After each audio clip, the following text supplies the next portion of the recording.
by Gladden. Welcome to the Tolkien Lore Channel. I'm the Tolkien Geek, and in this video I want to talk about something that I referenced in my last video, which I kind of mistakenly referenced as a video that I'd already done, which is the disaster of the Gladden Fields. And if that doesn't ring any bells, that's because most of the material and that name itself comes from not Lord of the Rings, not Silmarillion, but the Unfinished Tales. Alternate older cover. The Unfinished Tales is basically a collection of writings that Tolkien put out. Well, I say put out. He wrote these different things, and they ended up being collected by Christopher Tolkien later. But they relate to things in the Lord of the Rings and the Silmarillion that he never really fully developed and included in those main stories. But they illuminate things that are referenced in them.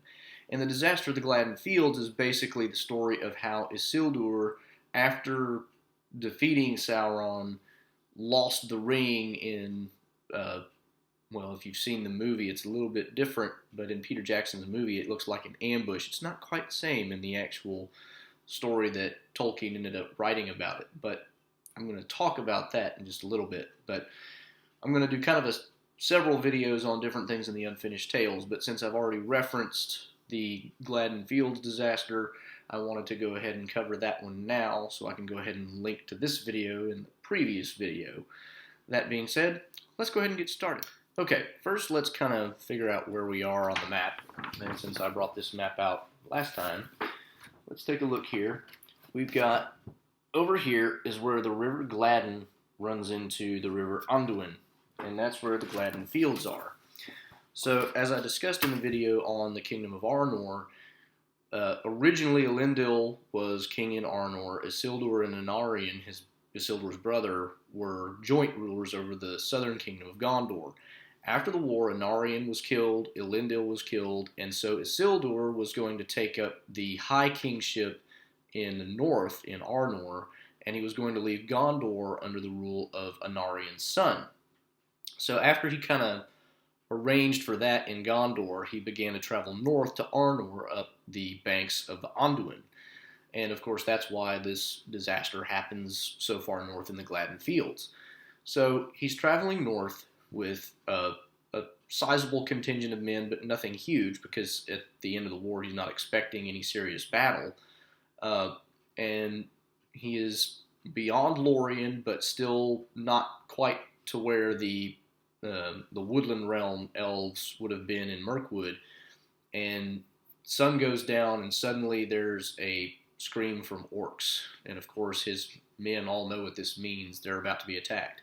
Sun has gone down, and so the orcs are no longer afraid of coming out into the open, and so he basically has his men arrange themselves in a shield wall, and the orcs come at him, and the initial attack doesn't really succeed.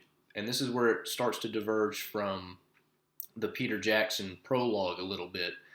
But basically the orcs come in a huge attack. The Númenóreans, the Dunedain, they have a shield wall and basically repel the first attack. The orcs fall back, initially kind of regroup. And at this point, Isildur basically decides, well, we're 4 days out from trying to reach where the woodland elves are. We're already well beyond where Lorien is, so we're probably not going to get any help.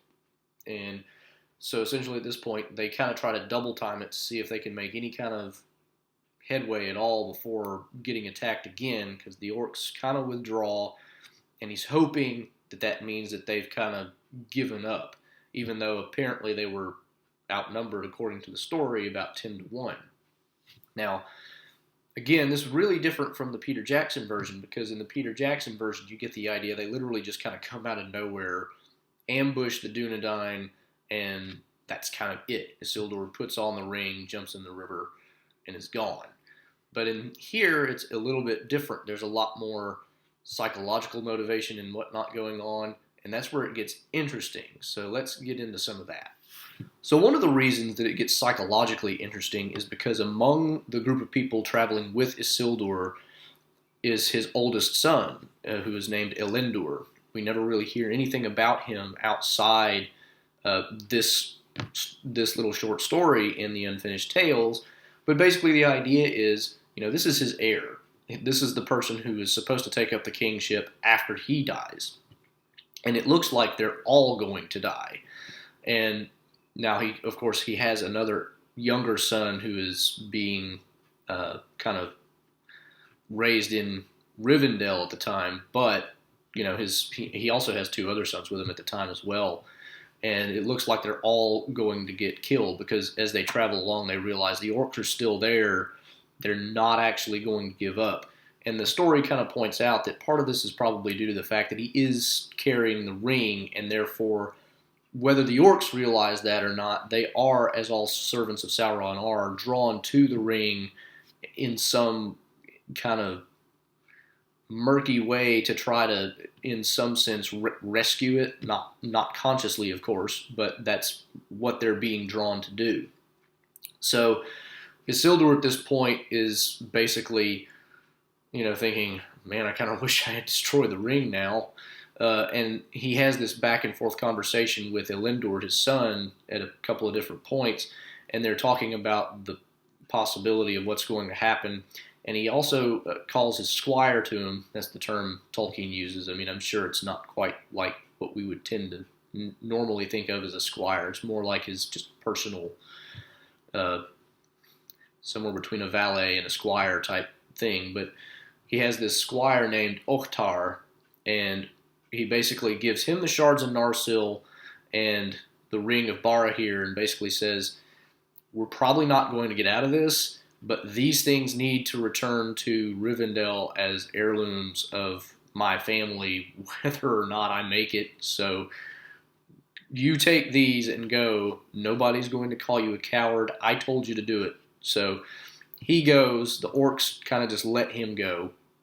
Nobody stops him, and he makes it. And that's kind of where the only real information, direct information of the disaster of the Gladden Fields comes from. The rest of it is, you can either say that it's the surmise of Gandalf. It's not really clear in Tolkien's writing how this information came to light and how he ended up writing it, or if it really is just him writing as a third person omniscient.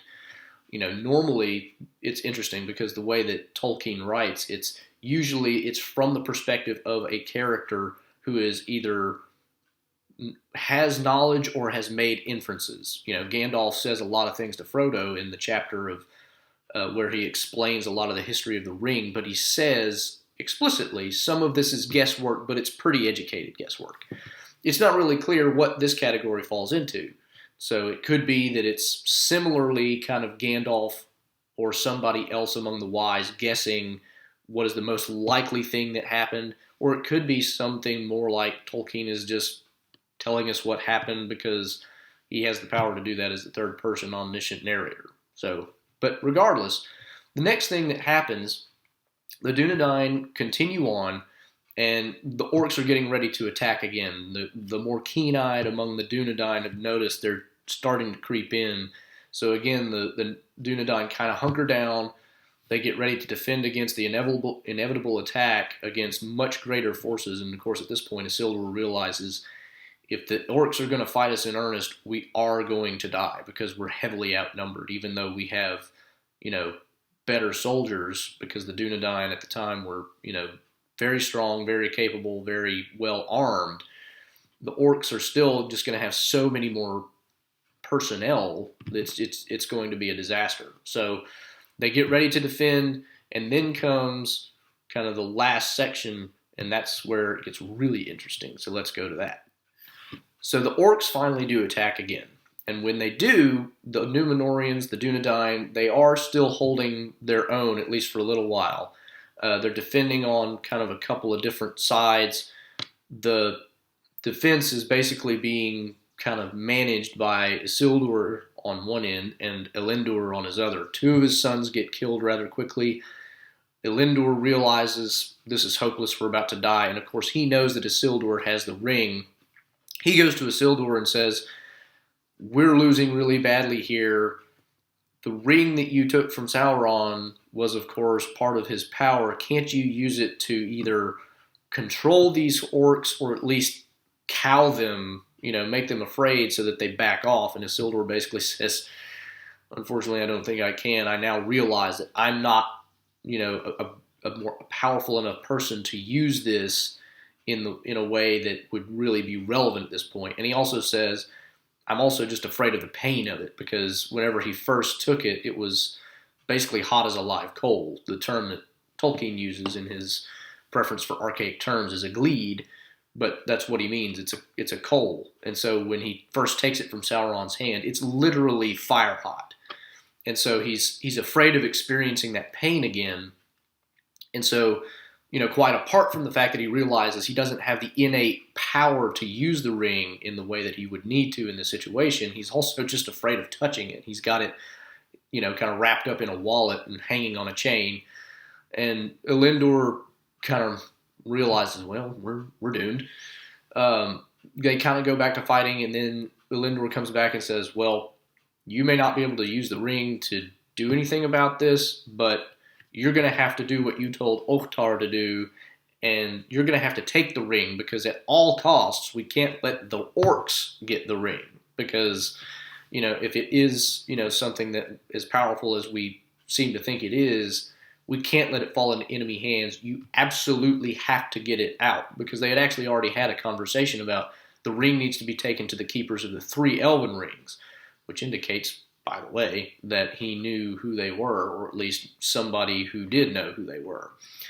So Isildur basically says, well, you're right. I just kind of needed you to say that for me to not feel totally guilty about doing it. Because contrary, again, to kind of Peter Jackson's version of the story, Isildur is not like every other man in Peter Jackson's storytelling, just instantly susceptible to the pull of the ring and totally corrupted. Isildur was actually a great hero in his day. He did some very heroic things, was considered a very good guy. His not destroying the ring was not a pure act of selfishness. In fact, whenever Elrond tells him, you should destroy this thing, he basically says, I want to keep this as a weregild of my father, which, this is an interesting linguistic side note, but weregild means mangold. It's like werewolf, manwolf.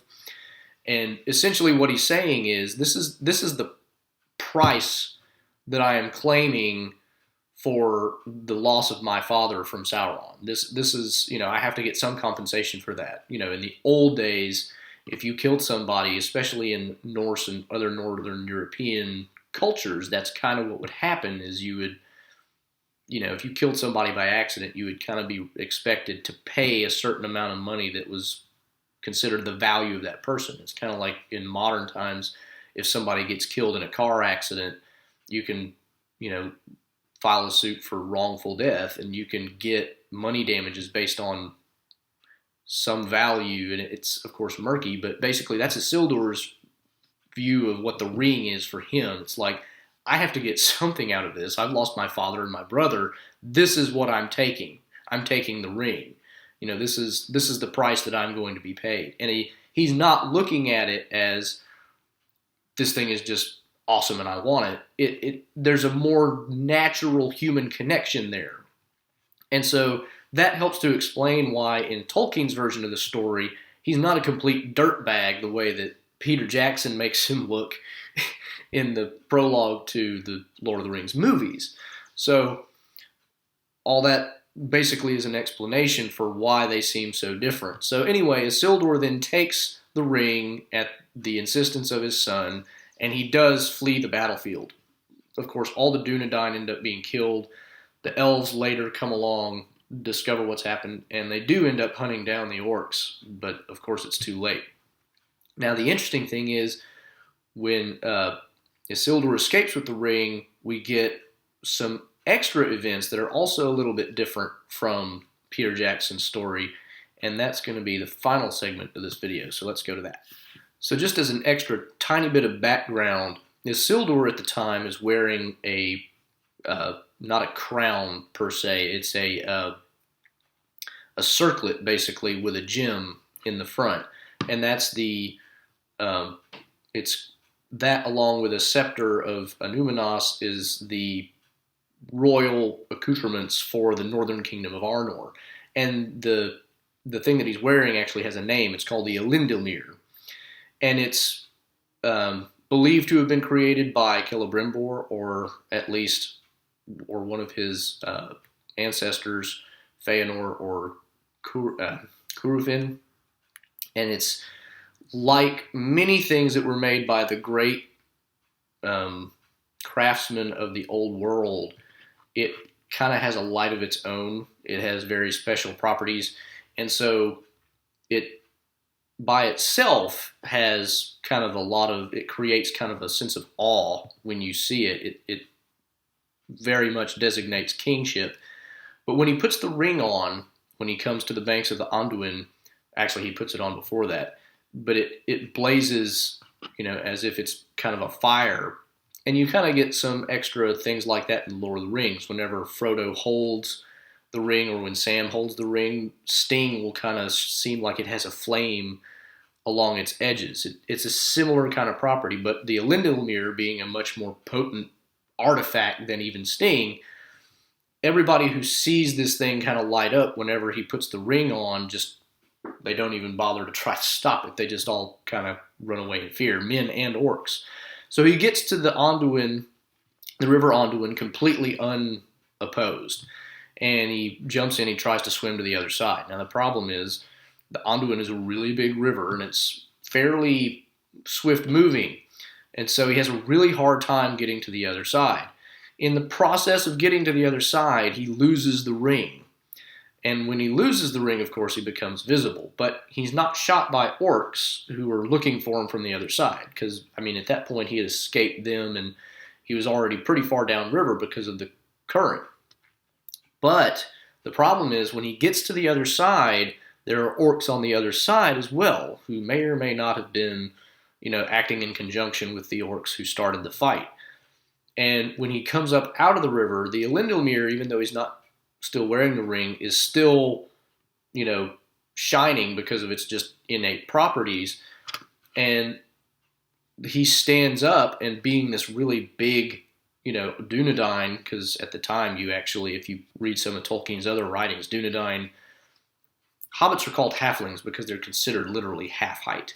So, if the average hobbit is 3'6", which is that's one thing Peter Jackson at least got right, then that tells you what about Numenorians whenever they kind of originally came around. They're 7 feet tall. These guys are big, big men. And so he stands up, this really huge Dunedain, and of course he's probably bigger than average, being the king, and with this blazing star on his brow, and some orcs who are over there just kind of see it and, virtually panic, but they let off a couple of wild stray arrows before they run, and he gets shot in the throat. And that's how Isildur dies. It's not a totally inglorious death by, oops, the ring fell off, and then he gets shot in the back, but it is still kind of like well, dang, he made it all the way across the river, and then he just gets hit by a random arrow.